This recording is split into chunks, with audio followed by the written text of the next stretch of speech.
Welcome to the Self-Publishing School podcast. This is the podcast to listen to if you're an aspiring writer or an author who wants to be more successful. On this show, you'll learn how to write and launch a book successfully, all from the top authors and people just like you who are doing it at the highest level. I'm your host, Chandler Bolt, the founder of Self-Publishing School, the author of the book called Published, and the CEO of selfpublishing.com. For free training on how to publish a book that sells 10,000 copies, go to selfpublishing.com/free training. Hey, Chandler Bolt here, and joining me today is my friend Jeff Walker. So you may remember we talked about Jeff, Jeff and I talked on a previous interview about the first launch of his book called Launch. So Jeff is the creator of the product launch formula. He is the author of the book called Launch. I mean, he's literally transformed the way stuff sold online. I went through a ton of his stuff when I was getting started with my online business. We followed his process for our first couple of product launches. I mean, this is how Self-Publishing School, we went from like 0 to 1.32 million in the first 11 months, and it was following the product launch formula. So this guy is just, created essentially product launches. His students have done over $1 billion in online sales from their launches. So the guy knows what he's talking about when it comes to launches. You can check out the previous episode if you're interested in learning about the first version of his book or how he hit New York Times bestseller. We talked about how the New York Times kept him off the list. He reloaded, came back, made the list. We talked about, I think it was a $5.1 million product launch off of that book, like all that stuff. Not talking about it here. Check it out in the last episode. Today, we're here to talk about relaunching a book, okay? And it's kind of somehow how some of the product launch formula principles have evolved and can be used to launch your book successfully. So Jeff just relaunched his book, and so we're going to be talking all about that. Jeff, welcome. I'm glad to be here. Thanks for having me, Chandler. Hey, so first, I want to hear this. Why did you decide to relaunch this book? I just look up and I'm like, man, I haven't talked to Jeff in ages. And I look up and I'm like, oh my gosh, there's this new version of his book on Amazon. Why did you decide to relaunch? It's a good question. So the first version came out in 2014, and it was a #1 New York Times bestseller in like the second or third week. It sold many, many, many copies, done really, really well. And we're in an industry that always wants the new. You know, before we started recording, we were talking about that. Everyone's always about new. And the reality is what's covered in the book is my formula I've developed. We call the product launch formula. I've developed it over a very long time, and it works really, really well. The strategies they've been working since I started my first online business in 1996. They're going to continue working for another 50 or 100 or 200 years because they're based in the way humans make decisions and what influences humans. But strategy and tactics change. And I think a lot of people look and they see a pub date of 2014. They're like, this is about online marketing. It can't possibly be relevant. So frankly, a big part of it was just because people were like, that can't be relevant anymore, and just glossing right over it. So that was one. And the other is that I had a new publisher that I was excited about. Mm-hmm. And the third, the big one is even though the strategies endure, the actual tools and tactics evolve all the time, as you know. And so I had to update for the latest tools and tactics. That's great. And then how did you see this? How did this fit in with your business? Like, how did you see relaunching helping kind of grow the business at the phase that you're at now? Well, you know, the first book was extraordinary for the business. Like you just said, we had that launch. Well, I mean, we do multi-million-dollar launches. That's what I do. I teach how to launch, but I also use my own formula and use it very effectively. And I've had more multi-million-dollar launches than I can count. And a big part of that, a part of my lead flow is people get the book, they read the book, they love the book, and then they find their way online into my world. So it's been a great lead generator. We did that $5.1 million launch, that was our biggest launch, and that was shortly after the book. So the book clearly had something to do with that. And the funny thing about books is it's hard to quantify exactly, but you can see the leads coming in, and those leads from books are the best leads there are. period. Mm-hmm. And you know this. Why are they for your business? I think because they invest that time with you and they really come to know you through that book. And, I sweated over that book. It took over 2 years to write the first edition. Mm-hmm. And I probably shouldn't be saying that to your people, but Sure. Yeah. there's different ways to write a book, and you can hammer Yeah. through it. You can have a ghostwriter, all kinds of different ways. But for me, it was very, very personal work, and I wanted it to be amazing. And I consider myself a writer first and foremost. And so I was a perfectionist way more than I should have been. But, so yeah, the book was great for the business. And I knew the number of sales of that book was slowly declining because it was 7 years old. Mm. And, it was no longer at the top of all the lists on Amazon because, people were like, this book can't be relevant at 7 years old. Yeah. So I sat down and rewrote it, knowing that this book will live for probably another 7 or 10, whatever years, and it will generate lots more leads. And I mean, also,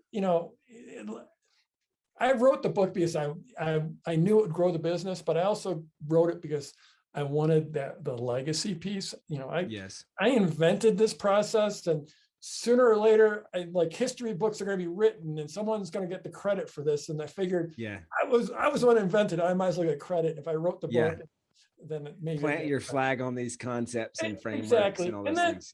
Yeah. And then finally, I just wanted to reach more people and help more people. I know that sounds trite, but I've been in business a long time. I've done really well. And these days I'm in it mostly for impact.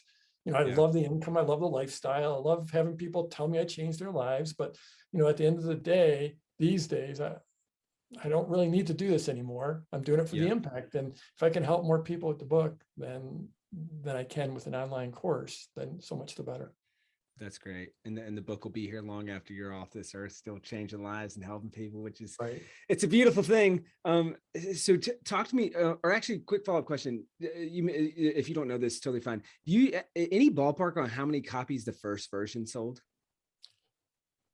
No, I don't. I mean, I know it was well over 100,000 the last but my original publisher, they really weren't very good at telling me. And it was just tough to get results, but it was, I know it hit 100,000 in the first year or two. So I know we're way north of that. Yeah. Hey, talk to me about that. I had that kind of on my list of questions and things I was curious about. You said you got a new publisher that you're excited about. How did that process go down? I mean, I've got so many questions. I'm sure other people will too. Of why did you decide to change publishers? How does that process work, especially for people who are like, hey, I published a book with a different publisher and I want to do an update or revised version with a different publisher. Like, how does that process work, and why did you decide to switch publishers? Yeah. So a number of years ago, actually, it was in 2014 when that first book was about to come out, and Reed Tracy, who's the CEO of Hay House Publishing, came into my world. He actually joined my mastermind. So I've gotten to know Reed really, really well over the years. After 8 years of being in my mastermind, meeting together 3 times a year, gotten to know him really well. And they've built out a really great business publishing section of their company. And I love Reed. I love their company. And he's like, hey, if you ever want to do a new edition, then we'd love to have you. And it was literally that simple. So I know this might not be the best answer for everyone, but it was someone I've known really well for a long time that really wanted me. And it was just literally a handshake deal that then became paperwork and contracts and stuff like that. But I knew I was going to do it. I didn't go shopping. I just knew this was the deal. And part of it is because they have a great distribution deal for me. I'm able to buy the books. First of all, I can not giving up my IP. They're super friendly to our kinds of businesses. So I didn't give up any IP. And I can buy the books from them super cheap if I want to sell them direct from my site. Most publishers won't allow you to do that. And then they hand off my prior publisher. They were very, very gracious. And they said right from the start, if you're ready to move somewhere else down the road, fine. And they were good, true to their word. And they're like, so, they just, at one point I'm like, okay, we're moving over in about a year. We're going to publish through Hay House. And it was just all went very, very smoothly. Cool. One thing that was on my mind is we had a lot of reviews. I think over 2,000 reviews for the first book. Yes. And most, it was like 4.4, 4.5 stars, most of them 5-star reviews. And I was wondering if I could keep those reviews. And in the end, we're starting over from scratch on the reviews. So I saw that. Yeah. And I had a couple questions on that. So I guess first off, just for clarity's sake, so did you buy back the rights? Did they give you the rights, or did they keep the rights to that first version? They basically gave them to me. Yeah. Got it. Okay. So, wow. That's very nice. Yeah, they were super chill and it was Morgan James. And so a lot of folks might work with them. And, they had said right from the start, they're another one that you don't give up your IP when you go with Morgan James. Yeah. And so they worked with our kinds of businesses. But right from the start, they'd like, if down the road you want to move somewhere else, then no problem. And like I said, they're true to their word. And totally cool about that. That's awesome. How did I was going to ask about that because I was like, oh, new listing. I was like, oh, new listing, new publisher, new cover. That's interesting. Like all those different things. And I was, so what was this might be just minutia that didn't get, you didn't have any eyes on, but what was the final thing of like, why couldn't the reviews pass? Is that because the account was probably owned by Morgan James and then it probably had to get a new account or was there something else that like you couldn't keep the same Amazon listing? It's all above my pay grade. I literally, I'm like, I'd be like, really cool if we could do this, but didn't. So I'm like, we'll get those reviews back. I think we're already, the book's been out for 3 months. Actually, I think today is like 3 months exactly, and we're already I think it's like 230 reviews already. Yeah. So about a tenth of where you were. But they're fresher reviews and you'll stack that over time. Hey, Chandler Bolt here. I hope you're loving this episode so far. It's time to go from inspiration to implementation. All right. So if you've learned something, we want to help you implement what you've learned with your book. So what I want you to do right now is go to selfpublishing.com/schedule, book a publishing consultation with one of the experts on my team. We'll talk about your goals for your book, your dreams, your challenges, your next steps, and we'll start putting together a plan. All right, so go to selfpublishing.com/schedule, book a call with the team. Let's see how we can help with your book. It's time to implement. Yeah. So let's talk, I want to talk a lot, obviously, about the marketing of the relaunch and all that stuff. But before that, I think it'd be interesting to talk about the writing and writing the updated and revised version. So just quick, side note for those who don't know that are listening or watching, I'm telling you this, Jeff, before this, I'm working on an updated and revised version of my book published. It's funny, the corner's cut off so I don't give this book away. I don't know if you had this, you write up the whole book, and I had it where I had like all these notes, and you got all these copies of your book around the house. And then I went to move and I realized I'd given the one that I marked up away. And so I cut the corner off to make sure that doesn't happen again. I'm like, gosh, I don't know. I guess they didn't read the book, or they probably would have reached out, whoever it was. But so I'm working on an updated revised version. So, a lot, obviously I'm super curious about this. I just finished the rough draft 2 days ago. I'm 5 chapters into self-editing, and I'm launching in about 45 days. So I'm basically doing the process that we teach at Self-Publishing School, which is, hey, go from start to published in as little as 90 days if you want to, right? And so I've noticed it's totally different rewriting a book, right? The updated and revised version. I'm curious, what were the top 2 or 3 takeaways for you in rewriting this book? Well, first of all, it was more work than I thought it was going to be. Yeah. I thought it was going to get away easy. It wasn't easy. But writing doesn't come easy to me. I mean, I'm a writer. Writing comes easy, but I am so particular about it, so meticulous, which I would suggest not doing. And I would suggest what I do is what you absolutely shouldn't do is I edit as I write, which is like the worst. I know it's the worst thing to do, but I do it. Yeah. And so it was a lot of work. I did. So less or more than writing the first version? No, but writing the first version was like an insane amount of work. Yeah. Okay. So that was it. That was one. I added 3 new. First thing I did is I reread the whole book, which, the deal is you after, this might sound amazing, but after you write a book, you can't remember what's in it. I mean, I wrote it. It came out 7 years ago. That means some of it I wrote 9 years ago. I couldn't remember what was in it. So I reread the whole thing. Then I went through and I freshened everything. And there was stuff that, like, the first book talked about teleseminars. I mean, no one, we don't exist anymore. And there was just a few of those things that need to get refreshed. Some of the, I updated, there's a bunch of stories, there's case studies. So I updated and refreshed those. But I basically added 3 new chapters, and then 2 sections got major rewrites, like the open cart. That was just not a big deal before. The whole idea of lists, I used to be 100% about email, and I still am. I still love email, but the idea of it's more about your overall audience, meaning treating your email and your social as like really one audience and thinking of them that way. And then I added chapters on social, and obviously social was a thing in 14, but now it's a much bigger thing. So how to use social within launches, how to use paid traffic within launches, how to do launches using live broadcasts. Those are all really big new things.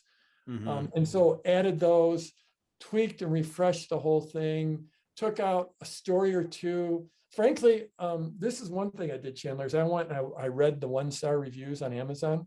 So the original book, 2,000 some reviews, and some of those were 1-star reviews. So I went back and I read them, and I'm like, okay. And a lot of them were just like, cranks, it's just like, they're haters gonna hate, right? But that being said, the 1-star review, 2-star reviews, there were some themes in them. And I'm like, okay, I'm going to address these themes. And frankly, one was people thought I had a huge ego. And Chandler, I think one thing you can never brag about is how little of an ego you have. It's impossible to brag about. You're a very understated guy. I know that. Everyone knows it. Yeah, 100%. Yeah. And thank you. You can't brag about being humble. Doesn't work. But I think I try to stay humble. I think it's an important skill in business, and I think most people, they think I'm pretty understated. But there are some segment of the people reading the book that thought, wow, he's really full of himself. So I'm like, I reread the book with that lens. I'm like, where is that coming from? And frankly, a lot of it is, I'm an American, you're an American.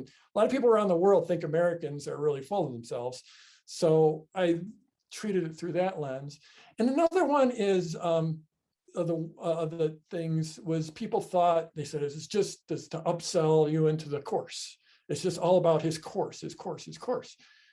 And like, literally my course was never mentioned a single time in the first version. And I'm like, why is that? And then I got to thinking, I talk about the product launch formula it's a thing. It's a formula. It's a process. It's what I teach. And then I have this thing called the product launch formula coaching program, and that's the course. But in the book, I would often say product launch formula, and people were assuming I was trying to sell the course when ultimately I'd love people to buy the course, but in the book, I'm going to teach as much as I can and let them find their way to me. And so in subtle ways, I addressed both of those in the book by, just to try to take away a little bit of what was turning people off. Got it. That's interesting. So it seems like, okay, so you started by reading the whole book. I did the same exact thing. I marked it up. Did any of it surprise you, Chandler? Did you get What's the that? stuff like? Did you get the stuff like, well, I didn't know I wrote that. It's like, oh yeah. Well, and I'm sure. So it's so funny how many similarities, because I published this book in 2016. Sorry, no, 2016. And so that was 5 years ago. And so yours was, 7 years ago, I guess, by the time you started writing it, or 6-7 years. So same thing. But yeah, it's like, you see, okay, there's a bunch of stuff outdated.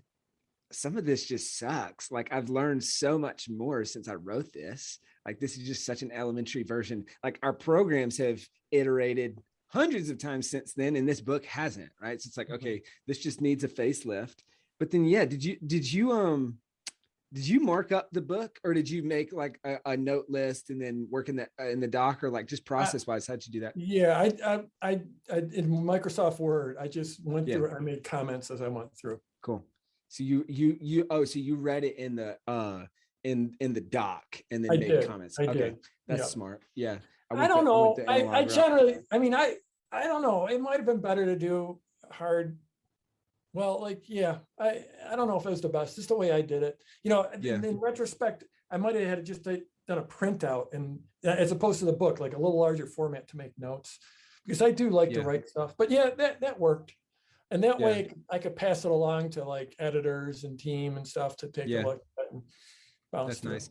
That's smart. And then I just took a note of I just added it to my Asana to I'm gonna go read the 1, 2, and 3 star reviews on Publish to see, what are the themes and make sure that I'm addressing them. One thing I did, I don't know if you did this, is I just did a mind map. We teach this, it's like the more writing method, mind map, outline, rough Mhm. draft, editing. And so I did a mind map, but specifically for new content. So it was like, okay, here's all the new content. Now let me see how that fits within the outline. It sounds like that's kind of similar to what you did. And you said, all right, I'm going to add these 3 chapters here and like that sort of thing. Yeah, that's a super. I wish I'd done that because I do a lot of mind mapping, but I didn't. Hmm. At least literally. But I mean, like a lot of it, like the book has got a flow to it. It's not like discrete chapters that, like, I know like Tim Yeah. Ferriss, he always likes to write his books as individual chapters that don't relate to each other. And frankly, that makes it easier to write. It's a lot easier. Yeah. But mine Yeah. has these stories that are threaded throughout and that refer back and forth. So if I had mind mapped it, I think it would have been easier because there's new stories that are threaded throughout and callbacks. And I think that type of thing is a part of the book writing process that can be the hardest, because once you think you're done, you're 95% done, you have to go back and make sure everything's congruent and everything ties together. And if there's a callback here that it was accurate here and there. And I think a mind map would help with that. Chandler, the first book, the first edition. So, I have all these students that go through my work. And when I started 2 years to write the book, and when I started writing it, I had basically documented the results were $400 million in total among all my students. But it took me 2 years to write. So by the time it was, towards the end, it was up to 500 million. So in that book, one place it says 400 million. And and I'm like, and I didn't know that until I'm reading a review, and someone said, "Oh, this guy's full of shit. I don't believe anything." It's like he said 400 million in one place and 5, which is it? And literally it was we proofread that book 7 times outside of me. 7 other times by other people was proofread, and no one caught that, and I didn't catch it until, so that's the kind of stuff you can catch, like when you understand how everything flows. And I did fix that in this book, and the number's a lot bigger now. So over 1 billion. Well, hey, let's switch gears to marketing. How was your approach different in the relaunch versus the original launch? Well, the original launch, I had a goal to hit the New York Times list, and we went all out. I mean, it was just a huge effort for our team for months and months. And we hit #1 New York Times. Yeah, go listen to that. I don't know what I said in that last podcast, but it sounds like I told the story on that our last conversation. So go listen to that one. But this time around, I wrote this during COVID, and but another thing I did during COVID was completely reinvent my business. We had to really change a lot of gears. We used to do live events, big 1,000, 1,200 person live events. We used to do smaller events. We used to do all in person, and we couldn't do that. So we had to do a massive reinvention of the business. And I rewrote the book. And by the time, frankly, I shouldn't be saying this on your podcast, but by the time we got to the, sort of time to launch, I was like, I'm tired. and I want to just do the minimum viable launch because frankly, I already got the New York Times. I got #1 New York Times. No one can take that away from me. No one can take that away from the book. And so I'm not after the bestseller lists. I know with my platform, I'm going to sell a bunch of books and I'm going to continue to sell books for a long time. And so I just don't need that big a launch. And this is the launch guy telling you that I frankly, didn't sweat the launch very much. So mostly what we did was we just leaned into our email list and we leaned into, which is big. We've got a big platform, but also we leaned into our communities. So I've spent 16 years now teaching my product launch formula, and I've got a lot of people who they're big fans. It's changed their life. And I've got my coaching community, very, very close and very, very tight. And my mastermind community, very, very close and very, very tight. So I really leaned into those folks to try to get them to help us spread the word, to try to get booked on their podcasts and their shows. And so it was absolute, how can I bring this out in a way that respects the work, yet not kill me or my team, because we've been on an 18-month treadmill with COVID. And so that's what we did. And so, I like that you just shared that, because I think it's, for some people, they're like, oh, wow, okay, the sustainable launch, almost okay, I didn't just drop everything and go all out and all that stuff. But then it's what we call the 1-year launch, right? It's like, I believe that way too many people focus on launch week and not launch year. And if you're going to have a perennial bestseller that long-term grows your business, sells copies, all that, you've got to be committed to the book over a long period of time, which seems like exactly what you guys have done. So it's almost like first time it was extreme focus on launch week and launch first couple of weeks, hit New York Times, all that stuff. But now it's like, okay, how do we sustainably build long-term sales and it grows the business and all that stuff? What has been are there 2 or 3 things? You mentioned, I think right before we went live, hey, you want to get reviews and then set it up to sell long-term. Anything else that you've focused on or done that's moved the needle or sold books? Yeah, we had an offer at the beginning with a bunch of bonuses. So then we're driving our list to, hey, go pre-order on Amazon, send us the receipt, and you get all these extra bonuses. So we did do that with our list. And then we followed up asking them for reviews. And we created a little launch team and with a Facebook group, again, pushing them to get the book and to share it and spread the love and to get us reviews. Reed Tracy, I mentioned earlier, is, a good friend of mine, CEO of Hay House, knows they sell a lot of books. And he's like, if you get the 500 5-star reviews, that book's it's just gonna have legs. It's gonna keep on selling. So to me, the idea of a launch, it is new. So anytime there's something new, it's exciting for people. And so I use that with our people to try, when I say our people, I mean my community, my audience, and try to drive the book and really then try to drive reviews there, because I'd love to get to those 500 reviews. And if you're watching this right now and you read the book, leave a review. It's important. It's very, very meaningful. And so that we did about 3 weeks after the book came out, we did a 99-cent offer, the Kindle version. And that drove it. It actually hit Wall Street Journal bestseller, which the first edition did. Cool. So so I did get a bestseller out of it. So that was pretty fun. And then just sort of building it into my regular publishing.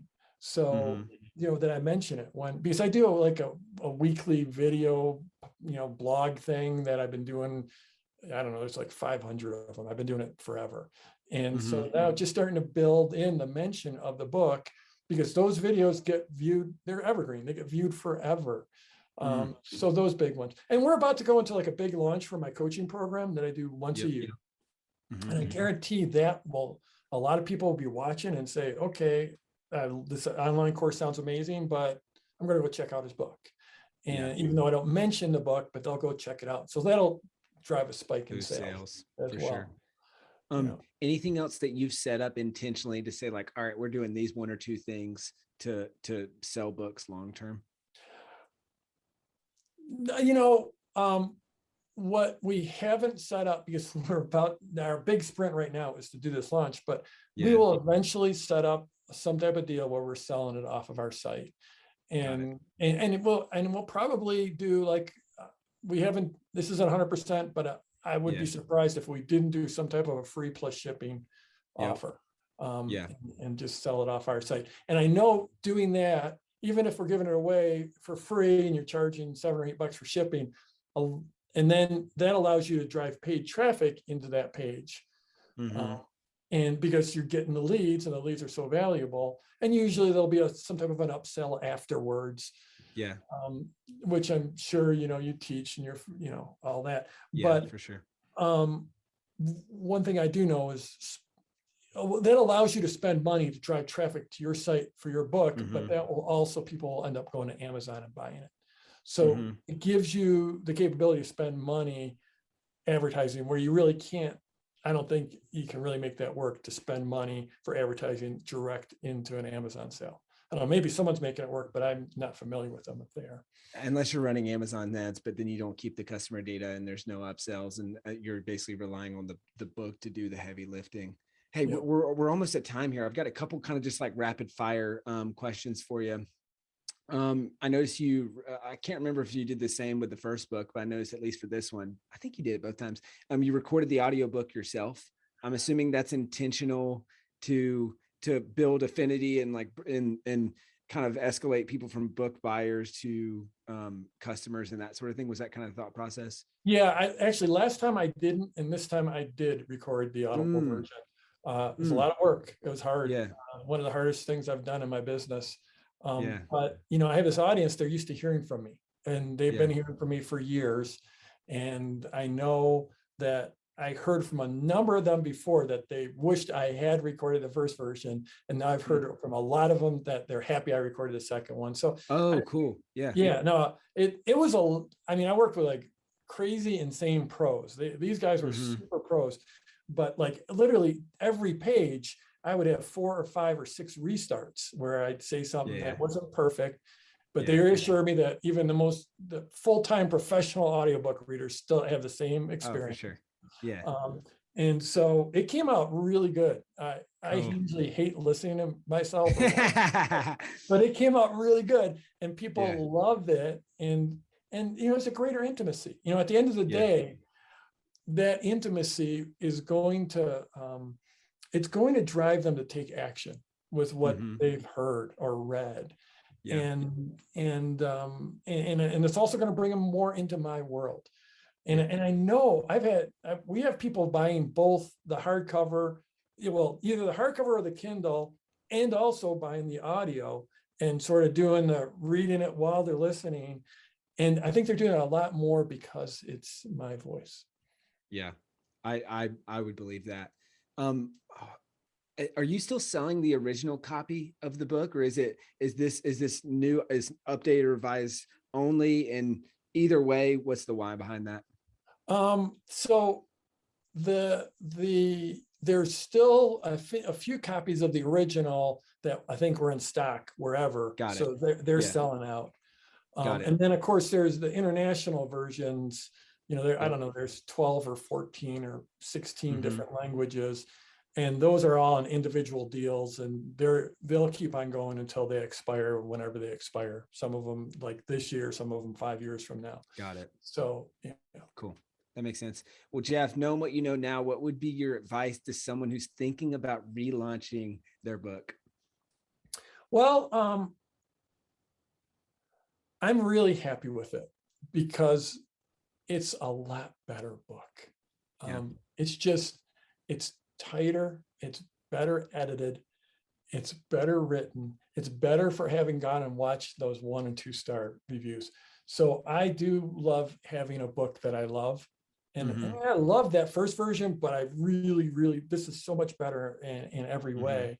And so I'm stoked about that, but don't go in thinking it's not going to be any work. I thought it's going to be, I'll just breeze through it. And it ended up being a significant amount of work, but I am so happy. And it's totally rejuvenated. It's selling like crazy now, a lot more than it was selling. So I think it's a great plan.